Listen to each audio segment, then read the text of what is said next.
6.5 is on the road here at Astera Labs headquarters in Silicon Valley, and we are here talking about my favorite subject, and that is AI.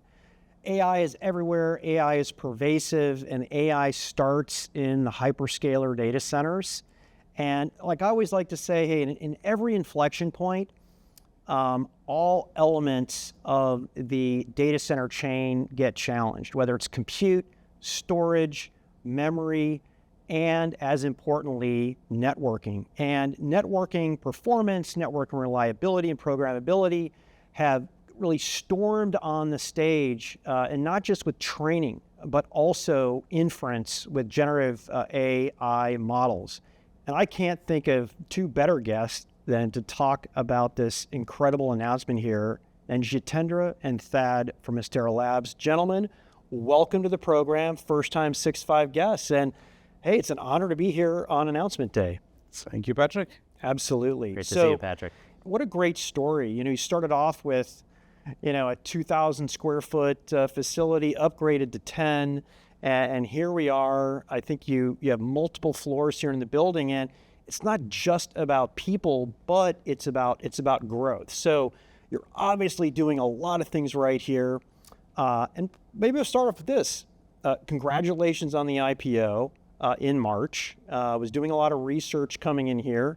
I watched about 3 hours of Jitendra online doing interviews, and obviously I was familiar with the work that the company has done.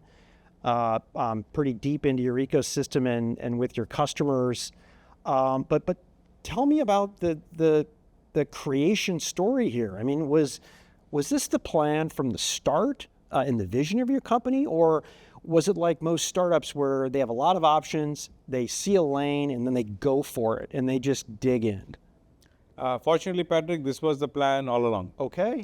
We'd been waving the AI flag, I would say 6-7 years ago, when there were no self-driving cars. Before it was cool. Before right. it was cool. Now you've got self-driving taxis in San Francisco. Model sizes have become 2 trillion parameters that we never imagined. But what we did imagine was that AI would be an integral part of our lives, and the AI models will have to become larger in order to deliver the performance that we need.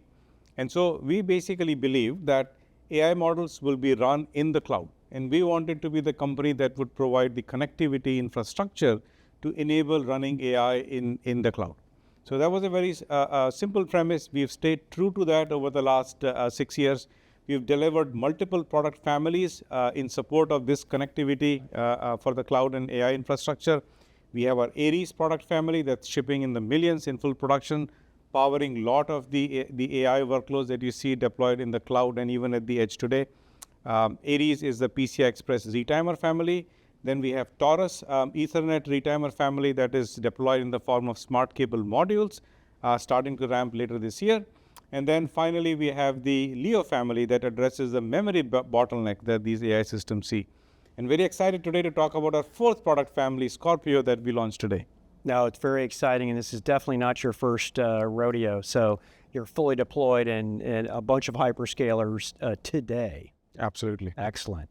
So there's a lot of things going on in the market. It seems like every 3 to 6 months, things seem to change. But that's a super challenge when you have to lay gates and you have to build products for the future. So what's happening now would have had to have been planned a while ago. So that takes foresight. We're seeing model doubling. We're seeing small models. We're seeing more heterogeneity across accelerators, GPUs, XPUs, ASICs, things like that. What's your take on these trends, and why do they matter? Well, what we're seeing based upon the mass deployment of our product lines, our Aries and other product lines that Jitendra mentioned, we actually have a front row seat at all of this, which is fantastic. And we are seeing elements of everything you mentioned, whether it's diversity in the AI accelerators, GPUs, you name it, how they're trying to connect into the rest of the infrastructure, whether it's cloud, AI factories, or what have you. We're seeing the diversity just continue to multiply out. Now, what you obviously hear about in the press a lot is the scale of the training workloads, right? Certainly that will continue as the workloads continue to grow. The million node Millions cluster. of nodes, billions and billions of parameters. We're also seeing, though, on the inference side, the number of GPUs that have to work together in order to have real-time response multiply up very quickly as the models grow. So in all of that, what's happening is that the connectivity to tie in these AI accelerators, GPUs, what have you, is becoming more and more important, not just between the GPU and the head node that's controlling the GPUs, providing connectivity to the networking, doing all the data ingest to keep those GPUs fed and as efficient as possible. But we're also seeing a tremendous amount of diversity and need for platform-specific solutions on what we call the back end or the GPU clustering. Right. The fabric that keeps all the GPUs working together and working on the same problem as quickly as possible in unison. And what we're really seeing is that customers who are trying to figure out what's the right fabric solution, not just on the front end, but also on the back end, they're looking for optimal solutions from a power perspective. Right. They need something that's not complex, that fits those applications like a glove. Right. Okay. And they want to be able to do that in the shorter and shorter time frames as these platform cadence are getting released at a much faster pace. Yeah. Does reliability play into that? I mean, when it comes to a training run or an inference run at this point, a lot of chatter I'm hearing out there says it's very difficult to create, to complete a training run, and even now in inference when it comes to latency out there, that's an issue today. There's no doubt that, in these training runs, you want to keep the GPUs fed because these runs can take days, weeks, even months to complete for the largest models, okay? So any optimization and utilization improvements, including, connectivity to all the devices, is absolutely critical. Right. But it's becoming even more critical on the inference side, because when you're talking about an immediate response from the infrastructure for an inference request, you're now talking about a direct user experience impact. And so the connectivity that is connecting all of the GPUs to respond instantaneously, if you will, has become critical. One of those GPUs goes down, the entire user experience is impacted. Reliability remains one of the most critical things for the infrastructure from a utilization and from a user experience perspective. Absolutely critical. Understood. And then the same thing for the training side as well. If you look at even a very well-run cluster today, it is probably operating at a peak utilization of only 50%. Yeah. So most of the time, these complex GPUs are basically waiting for either data or memory. That's expensive idle time. That's expensive idle time, and that's a problem that we are trying to solve with our products. I appreciate that. So Thad, great job outlining the needs that are out there, and magically Scorpio comes in to address these needs. So Jitendra, I'm going to start with you. How does Scorpio Smart Switch family address all of these challenges and opportunities that Thad outlined for us? Wonderful. Patrick, first and foremost, I do want to give a shout out to the team that has been hard at work, poured their blood and sweat to make sure that we meet the expectations of our customers and deliver this product on the timelines that they set out for us. So thank you, team. Excellent. Having said that, I'm really excited to announce the Scorpio Smart Fabric switch family, purpose-built from the ground up for AI applications to support the AI data flows and AI workloads. Scorpio family comes in two series. First is the Scorpio P series. Scorpio P series is used for scale out and front-end connectivity to connect CPUs, GPUs, SSDs, NICs, you name it, together. So the focus here, the architecture here, supports mixed mode traffic. It focuses on interoperation between different types of root complexes, different types of hosts, as well as many different types of endpoints. The second is the Scorpio X family. The Scorpio X series addresses the back-end connectivity. It's a nascent market, but growing very, very rapidly, where we connect GPUs together to form a GPU cluster, also known as back-end scale-up networking. And here, the bandwidth between the GPUs is extremely important, and this family is architected to deliver maximum bandwidth in GPU to GPU traffic. Excellent. And for those watching out here, you can interchange XPU for GPU and the ASICs. There's a lot of custom hyperscaler ASICs out there as well. Absolutely. I do use the word GPU somewhat interchangeably for any AI accelerator, whether it's a GPU, a XPU, an ASIC, they all fall under the category of AI accelerators. But one thing that underpins the requirement of these GPUs and what is the linchpin of our Scorpio family, first and foremost is performance. We need to make sure that we deliver the performance that these incredible compute engines require to connect to each other. And we do that by delivering nearly theoretical maximum bandwidth to interconnect these GPUs together. We also deliver it in a modular fashion such that it's easy for our hyperscalers to integrate the solution into their boards. We deliver this in a small package that does not take up a lot of real estate on the board, and more importantly, it can be placed where these high-speed signals are. As these data rates continue to double, you don't want to route these signals all over the place on the board. So we came up with a modular architecture with a small package which can place close to these devices and close to where the signals are. Second is reliability. You mentioned that earlier. Reliability, robustness of these devices is extremely important. And that's where our Cosmos software comes in, where we leverage the software-first architecture of these devices to deliver incredible amount of diagnostics, observability, debug capability, and in general, just excellent fleet management for our hyperscaler customers to deploy a lot of these devices. As I mentioned, for the backend connectivity, it is important to deliver customization as well. So the software-first architecture of our Scorpio family allows us to customize the family for the unique requirements of backend connectivity, which vary from hyperscaler to hyperscaler.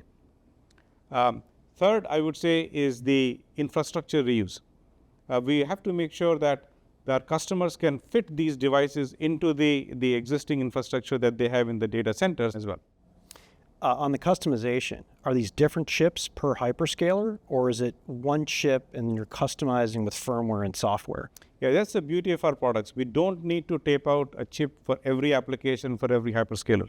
We can use our Cosmos software and the software architecture of our chips to customize Scorpio X family for the unique requirements that each hyperscaler has for their backend connectivity. And it helps them with their supply chain too, which Absolutely. is a big deal. Good answer. I'm glad that was yes. So Thad, you are fully integrated into many hyperscalers out there, and here we have Scorpio come along. Does this mean they need to toss their old equipment that was in there before, or do these somehow talk to each other and, for lack of a better term, interoperable, or maybe even they have superpowers when they come together? It's a great point. So first of all, Scorpio was designed for connectivity to the head node to be able to leverage all of the existing products, whether they're CPUs and NICs and storage devices. They can completely leverage all of those as is and actually get a performance boost by using the Scorpio fabric switch. That's on one hand. The next is with our hyperscaler customers who are using our Cosmos software infrastructure, they can fully utilize that as well as they now integrate Scorpio into their infrastructure. So Cosmos is the infrastructure by which we provide this incredible amount of telemetry, and is the infrastructure running optimally? Are the links all stable and running well? So when you actually pair up now our Aries PCI Express smart retimers with Scorpio, we actually get an increased amount of telemetry that is talking between the two devices that then can really be expressed out to the hyperscalers. So they actually get a tremendous benefit from that perspective. The other elements that our customers are asking us for specifically are, how do we make the infrastructure more secure? So security is becoming a bigger and bigger issue in these AI platforms, and we help them address that with our Scorpio device. In addition to, what do you do with all that telemetry information that's being provided by Cosmos? We make sure now that the uptime for the entire infrastructure enables the best utilization, which ultimately what people are looking for is, as they spend billions of dollars on this infrastructure, how am I going to get the best return on investment? You put in the infrastructure that provides you the best visibility to make sure you're utilizing it to the fullest. Tell you what, I think I've been briefed 5,000 times on new technology, and the ability for a technology to come in and connect with prior technology and actually add additional features is unique. You don't see a lot of that. Usually it's rip and replace type of stuff. So that must have been planned early in the process. Does this have to happen like that? I mean, you have to plan this up front architecturally. Yeah, absolutely. So our devices are built from the ground up to be software first. So we do most of the functionality of the device, 50-60% of the functionality in software. That allows us to deploy or bring about the customization that our cloud service providers, hyperscalers require, changes that they require, sometimes in flight, as well as all of the debug features and observability features and fleet management features that Thad just talked about. However, I will say that the sequence of events is a little bit different. We got our retimer class products, Aries products, designed in first because that was the solution that the hyperscalers needed. Yes. Once the product got deployed on the strength of its architecture, that's when Cosmos came about to expose all of this functionality to the hyperscalers. And now that the Cosmos is deployed into their software systems, the easiest thing for them is to simply upgrade from our current generation of devices to the next generation of devices, or indeed a new product family entirely, because these are all backwards compatible to Cosmos. So, interesting past, exciting day today. You know, you're amping up your offering in a lot of ways. How would you encapsulate that in the context of your future vision? Like, what does this mean about your vision? And I want to hear from both of you here. Jitendra, we'll start with you. Absolutely, I think it's probably worth saying what our vision is. So, our vision, simply put, was to deliver connectivity solutions to truly unlock the potential of cloud and AI infrastructure. That is what we have done with all of our products so far, and that is exactly what we are doing with the Scorpio family as well. We are interconnecting these really complex, computationally intensive GPUs together. We are working very hard to make sure that they stay fully utilized, as high a utilization as possible. All of our previous products have done that, and Scorpio fits right in. And so to that standpoint, we are addressing the same end application, AI training and AI inference. We would be selling this to the same set of customers. Right. In fact, we are leveraging the technology that we have already built with our previous IO class retimer devices, both at PCI Express Gen 5 and also more recently at PCI Express Gen 6. However, we are solving a more complex problem. And as a result, the ASP that we can command for these devices is much higher, and we end up addressing a much larger market than what we have in the past. So it is a very exciting time for us to both introduce the Scorpio P series that we are more familiar with, connecting GPUs and CPUs and NICs and storage together. But even more excited about the Scorpio X series, which now allows connection of these backend networks, which by definition, because of the all-to-all connectivity, are more dense. So we have more connections, we have more ASPs. It's all looking good. Oh, I love it. Tad, any comments on this? Yeah, I mean, at the end of the day, for these AI platforms, what we're really looking to impact with the connectivity is the user experience, okay? And user experience is realized in the form of performance, the responsiveness. It's realized in the reliability, because now one GPU goes down in an inference response, the whole user experience is impacted. So that's where we've focused a lot of our efforts in deploying Scorpio and getting this product ready for deployment.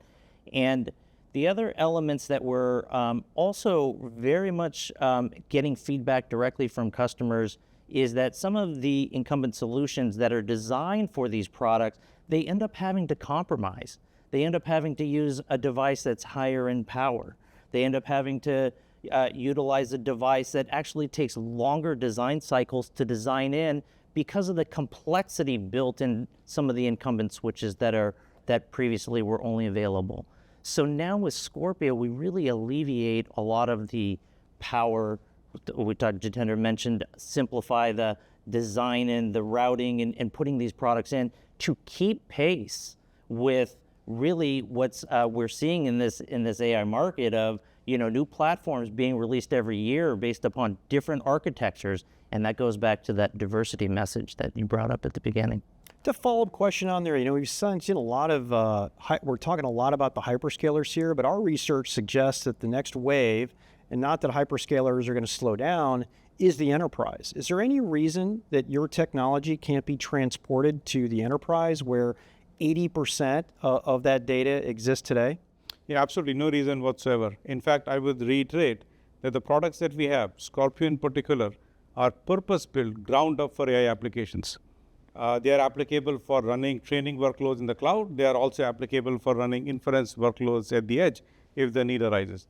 So absolutely purpose-built for AI. And the reason we can say that with confidence is because our product definition is really influenced by or driven by our customers. Right. The close collaboration that we have with them, the trusted relationship that we have with our customers really gives us a ringside seat to see what is going on. The visibility that we have into our customers' roadmap is unprecedented. And that is what is driving our roadmap of devices. And truly, we are hard at work working on even newer product families that will really propel us from where we are today with IO class devices, typically deployed at a rack level on copper, to now fabric class devices that are going to be connecting AI accelerators across the data center over copper and over optical technologies.